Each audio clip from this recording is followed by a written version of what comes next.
एकांत एक मन वसिया, आशा मह निरासु, अगम अगोचर दीघ दिखावे, नानक ताकर दासू। नहीं किसी के पास आश्रम हो, अकेला बैठा है पीपल के नीचे, उसके पास भी तुम्हें राम मिल सकता है। कोई आश्रम वालों ने ठेका नहीं ले लिया कि जिसका बड़ा आश्रम वो बड़ा वाला परमात्मा दे रहा है तुम्हें। लोग आश्रमों की तरफ भागते हैं, संतों की तरफ भागो। कोई गली में भी अगर आता है तो उससे पूछो क्या ज्ञान है तेरे पास, तू जा रहा है परमात्मा के रंग में रंगा हुआ, वर्दी पहनी, वर्दी है हमारी, ये वर्दी पहन के जा रहा है, तो क्या है तेरे पास, खंगालो उसको। क्या पता उसके पास वो खजाना हो जो तुम्हें चाहिए हो। कोई डेरों से खजाना मिलता है क्या?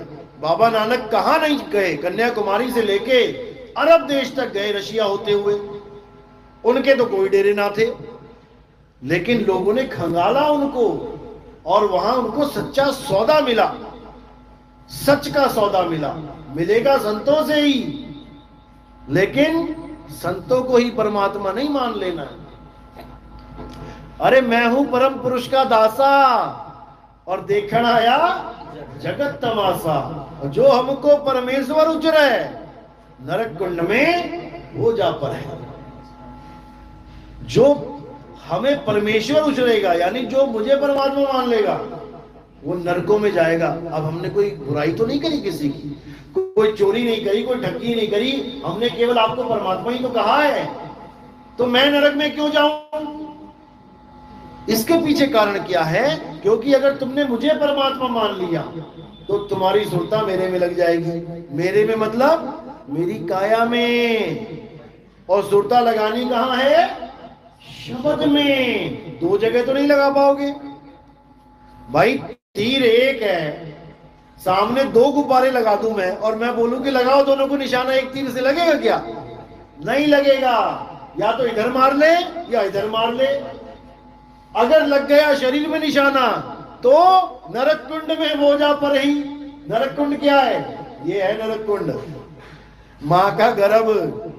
अगर तुमने शरीर पे निशाना साध लिया, तुमने देही को गुरु मान लिया, तो भाई तुम्हें गर्भ जून से कोई नहीं बचा सकता। और अगर तुमने शब्द को छीन लिया तो तुम्हें देही गुरु में डाल कोई नहीं सकता।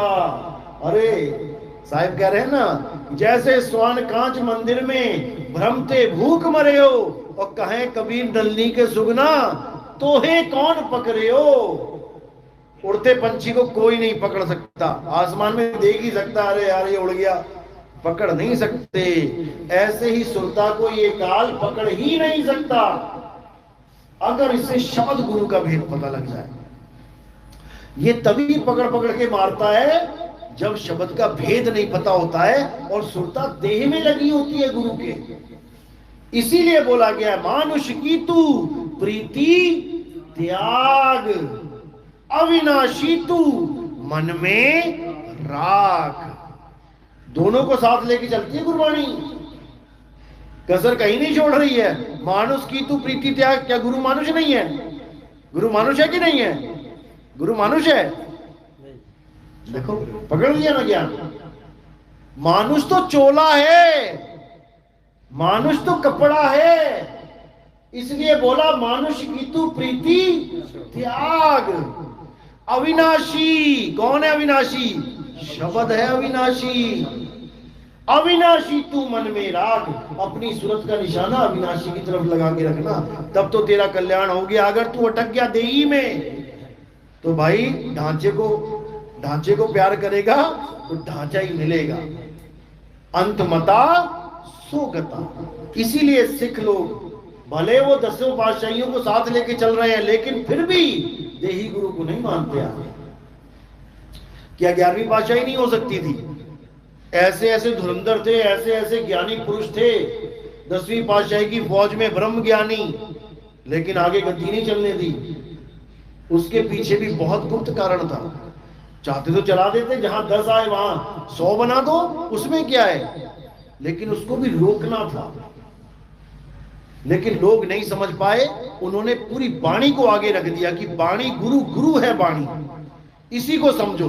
पहले इसी को तो समझो, ये तो सिलेबस पूरा करो। लेकिन इसको भी कोई नहीं समझ में आया, कोई समझ नहीं पा रहा है। ये तब समझ में आएगा सिलेबस जब आपके जीवन में कोई भेदी गुरु आएगा जो सारे भेद खोलेगा, तब आपको वाणी की एक एक लाइन समझ में आने लग जाएगी कि वाणी कह क्या रही है, कौन सी वाणी है जिससे हमारा कल्याण होगा। क्या ये ग्रंथों में लिखी वाणी से कल्याण होगा? बिल्कुल नहीं होगा। जो वो असली वाणी है वो देखी नहीं जा सकती आंखों के बिना। आंखों से ये पढ़ रहे हो तुम, वो आंखों से दिखती नहीं है, वो कानों से सुनती नहीं है। अखा वाजो वेखना, बिन कन्ना सुनना, पैरा वाजो चलना, बिन हथा करना, जीवा वाजो बोलना, यू जीवित मरना, नानक हुक्म पछाण तो जा खसमे नो मिलना। वो खसम है वाणी हमारी। ये वाणी तो हाथों से लिखी गई है, बनाई गई है, लेकिन वो वाणी उसको कोई बना नहीं सकता। इसलिए उसको बोला गया है धुर की वाणी आई, जिन सगली चिंत मिटाई। सगली चिंत क्या है? सबसे बड़ी चिंता क्या है? LIC पूरी होने वाली है, उसका पैसा मिलेगा। ये लड़का नहीं हो रहा, लड़की हो जा रही है, वो चिंता है। या नौकरी नहीं मिल रही है। सबसे बड़ी चिंता है जन्म मरण का रोग। ना जन्म होए, ना टाइफाइड होए, ना कैंसर होए, ना टीबी होए, कोई रोग ही ना होए। असली रोग है तुमने ये शरीर धारण कर लिया। शरीर धारण किया नहीं कि रिश्ते नाते बने नहीं, और उन्हां दी टेंशन साडी टेंशन। पहला टेंशन कुड़ी हो गई, उसके बाद कुड़ी दा ब्याह करता, दूसरी टेंशन उत्थे सुखी नहीं है। ले लो स्वाद। शरीर का स्वाद यही है। शरीर का रोग ही सबसे बड़ा रोग है। और ये रोग कब खत्म होगा? जब धुर की वाणी से जुड़ोगे। और वो धुर की वाणी हिंदी, पंजाबी, उर्दू, फारसी की नहीं है। वो धुर की वाणी अलग ही चीज है।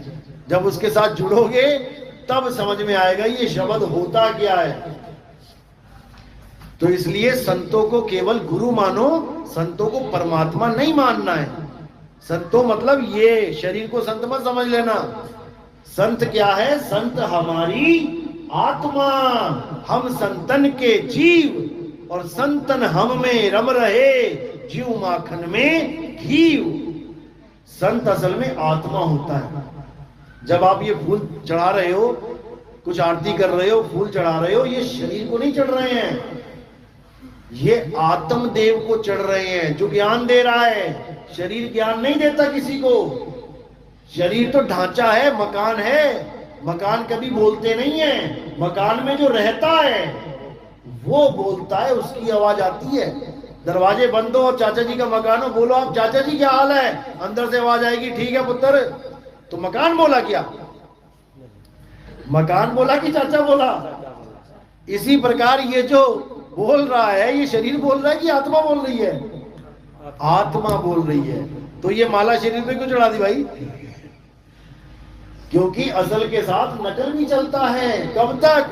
जब तक ये जुड़े हुए हैं। जैसे ही आत्मा अलग हो गई, अब कौन चढ़ाएगा इसको? अब इसको जलाएंगे, अब इसको दफनाएंगे। इसलिए गुरु शरीर नहीं होता। नहीं तो गुरु को भी दबा के आ जाओ तुम, तो गुरु को भी जला दो अपने हाथों से। गुरु शरीर नहीं होता है। तो इन्हीं दोनों को समझना है। देही को सतगुरु कहे, यह है धूधर ज्ञान, और चार दाग आवे नहीं, वाको सतगुरु जान। जो पैदा ना होए, जो अन्न भक्षण ना करे, जो भोग विलास ना करे, और जो मरे ना, वो गुरु है। इन चार दागों से गुरु न्यारा रहता है। तो कहते हैं, दादू मलुकदास जी की वाणी है, कहते हैं चार दाग से सतगुरु न्यारे, अजरो अमर शरीर, और कोई गाडे कोई अग्नि जरावे, और ढूंढ न पाया शरीर। आधी जनता कहती हम जलाएंगे कबीर साहब को, आधी जनता कहती हम दफनाएंगे कबीर साहब को। कहते हैं शरीर ही नहीं मिला उनका, उसकी जगह क्या मिले? ये फूल। इसका मतलब ये नहीं कि वो फूल बन गए। कई लोग कहते हैं जी वो तो विदेही थे, फूल कैसे बन गए? फूल तो तत्व है। फूल बन नहीं गए, फूल बना दिए, वहां पे रख दिए गए। वो कुछ भी कर सकते हैं, वो समर्थ हैं। उनका झगड़ा मिटाने के लिए फूल रख दिए गए कि बांट लो आधे आधे। आज भी वो मंदिर मस्जिद बिल्कुल आमने सामने, आप जाके देख सकते हो मगर में। तो संतों ने जाते जाते भी झगड़ा खत्म किया, लेकिन लोगों ने संतों के जाने के बाद फिर झगड़ा खड़ा कर दिया कि अल्लाह बड़ा राम बड़ा है। सारी उम्र यही समझाते रहे कि भाई अल्लाह वाहिगुरु राम गॉड एक है, लेकिन केवल बोलने में एक रखा सबने। नहीं तो गुरुद्वारे के ऊपर लिखो एक बार अल्लाहू अकबर। किसको सोच रहे हो कि मेरा शरीर समा जाएगा? शरीर तो यही रह जाएगा। समाने वाली चीज है सूरत। सूरत समाए शब्द में, वाको काल ना खाए। यही समझा समझा के कबीर साहब चले गए। लेकिन इन कबीर पंथियों ने फिर क्या कर दिया? दे मूर्तियां, दे मूर्तियां। पत्थर से काम नहीं चला, संगमरमर की ले आए। संगमरमर भी फीकी पड़ गई, चांदियों की बना दी। चांदी फीकी पड़ गई और सोने की लगी हुई बनाने में। अरे इससे कुछ होने वाला नहीं है भाई। पाथर पूजे हरि मिले तो मैं पूजू पहाड़, और उससे ये चाकी भली पीस खाए संसार। कबीर साहब पत्थरों के घोर विरोधी थे, और आज कबीर पंथ में बड़े बड़े मंदिर बन गए, पत्थरों की मूर्तियां लग गई, गल्ले लग गए, धंधा बना लिया कबीर साहब के नाम पे। क्या बनेगा इनका? इसीलिए साहिब को कहना पड़ा कि मेरा नाम लेके ये काल 12 पंथ चलाएगा, लेकिन उन 12 पंथों के बाद जब मेरा पंथ उजागर होगा, असली पंथ, तब ये सारे 12 पंथी इसमें आके समा जाएंगे। काल के दूत नहीं समाएंगे, जो विवेकी हंस है वो समाएंगे। जो स्वार्थवश लगे पड़े हैं कबीर कबीर करने, वो नहीं समाएंगे। उन्होंने तो धंधा बना लिया कबीर के नाम का। लेकिन जो विवेकी हंस है वो दूर रह ही नहीं पाएंगे। जैसे चुंबक आ जाए लोहे के पास, वो चाह कर भी दूर नहीं रह सकती, खिंची चली जाएगी बिना डोर के। कौन सी डोर फेंकी भाई चुंबक को? चुंबक ने बिना डोर के खींचे चले आएंगे। और ऐसा ही हो रहा है। आप यूट्यूब खोलोगे आपको सब समझ में आ जाएगा। तो बात इतनी सी है कि देही गुरु और विदेही गुरु को जान लो। देही गुरु आपको ज्ञान दे रहा है, इससे ज्यादा और कुछ नहीं। विदेही गुरु आपकी मुक्ति का कारण बनेगा, आपको अपने जैसा बना लेगा। कीट न जाने भृंग को गुरु कर ले आप समान। जब आप उसके समान हो जाओगे तो सारे विकार अपने आप खत्म हो जाएंगे, सब खत्म हो जाएगा, कोई अंतर नहीं बचेगा। आज संतों को इसीलिए परमात्मा बोला जाता है क्योंकि दोनों में फर्क ही कोई नहीं रहा। जब कबीर राम में ही समा गए, जब नानक साहब राम में ही समा गए, तो राम में और उनमें अंतर ही क्या रहा? कोई अंतर नहीं रहा। तो इसीलिए अंतर को खत्म करना है और उस निरंतर को समझना है जो शब्द निरंतर है। शब्द निरंतर से मन लागा, मलिन वासना त्यागी, उठत बैठत कबहु न छूटे, ऐसी ताड़ी लागी। आज भगवान के नाम पे क्या चल रहा है कि जी 2 घंटा सिमरन करो, 2.5 घंटा नाम जपो, बाकी क्या करो? बस 2.5 घंटा नाम जपो, बाकी के घंटे क्या करेंगे? लोगों ने ये समझ लिया, जब आंखें बिल्ली की वो होता ना कबूतर, बिल्ली सामने आती है, कबूतर आंखें बंद कर लेता है, सोचता अंधेरा हो गया, बिल्ली मुझे देख नहीं पाएगी। अरे तूने आंखें बंद करी है, तेरे सामने अंधेरा है, बिल्ली के सामने थोड़ी नहीं अंधेरा है, वो तो गर्दन पकड़ लेती है। इसी प्रकार आज के लोगों ने क्या समझ लिया है कि आंखें बंद करके बैठो तो भगवान खुश, तुम भक्ति कर रहे हो, आंखें खोल दी तो टाइम वेस्ट हो रहा है। बिल्कुल नहीं। कहा भयो दो लोचन मूंद के बैठ रहे हो, वक्त ध्यान लगायो, नाथ प्रियो लियो सात समुद्र, लोक गयो पर लोक गवायो। जो आंखें बंद करके बैठे सोच रहे मैं भक्ति कर रहा हूं, कहते बक ध्यान, बगुला ध्यान है, ये बगुला भक्ति है। एक टांग पे खड़ा होता है और जैसे मछली आई चल अंदर, एक टांग पे खड़ा रहता है, दिखावा है। मैं ये नहीं कह रहा कि आंखें बंद करके ना बैठो तभी भक्ति है, आंखें बंद करके बैठोगे तो भक्ति नहीं है। मैं कह रहा हूं आंखें खुली हो चाहे बंद हो, दोनों ही तरह से आप भक्ति कर सकते हो। आंख न मूंदो, कान न रूंदो, तनिक कष्ट मत धारो, खुले नयन पहचानो, हंस हंस पहचानो। पहचानना पड़ेगा, खुले नयन पहचानो, हंस हंस सुंदर रूप निहारो। कौन सा सुंदर रूप? शक्ल को नहीं बोला है, ये तो आंख वाले देखेंगे केवल, अंधा क्या देखेगा? सुंदर रूप है शब्द रूप, शब्द रूप निहारो। ध्यान मूल गुरु रूप है, पूजा मूल गुरु पांव, मंत्र मूल गुरु वचन है, मोक्ष मूल सद्भाव। मोक्ष फिर भी सद्भाव में रखा है। ध्यान गुरु का रूप है। पहले गुरु जानो, गुरु कौन है। गुरु शब्द है तो ध्यान किसका होगा, शब्द का। पूजा मूल गुरु पांव, गुरु के पांव पूछो गुरु से, गुरु जी मुझे सतगुरु के पांव बताओ कहां पे हैं, क्योंकि उसके चरणों में ही अमृत है।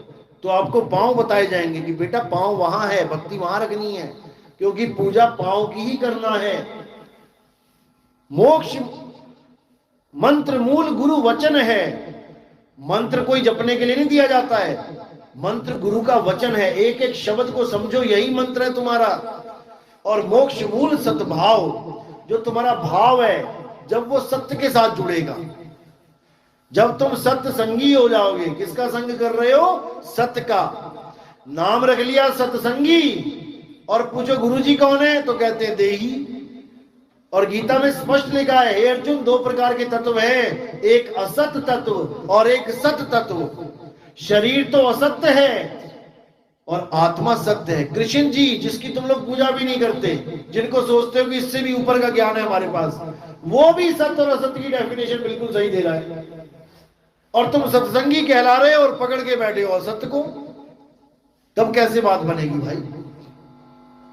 इसी को समझना है।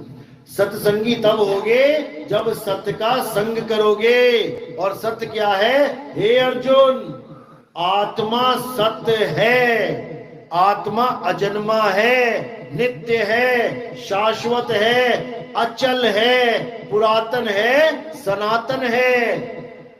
हम सब सनातनी हैं। सनातनी का मतलब ये नहीं कि पूजा पाठ करने वाले कर्मकांडी हैं।